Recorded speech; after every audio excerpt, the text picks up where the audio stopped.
את הערכה המדהימה הזאת ללימוד אנגלית. יש כאן חיות ואחים ופירות וירקות. בקיצור, מארז מושלם, פן, כיפי, ללמוד אנגלית עם הילדים. שים לב לחוג הביתי שהכנתי לך, הפעם אני המורה, אני עושה לך את החוג הזה. חוג אנגלית. האם אתה מוכן, ילד? 6. יפה, 6 מתחיל באות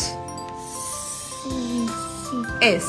Grandma, look at the hair, it's white. Alright, grandma and nephew, that's not the same. They're over the back.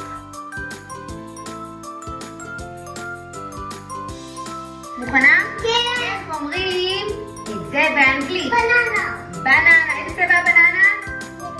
יאלו. וואו!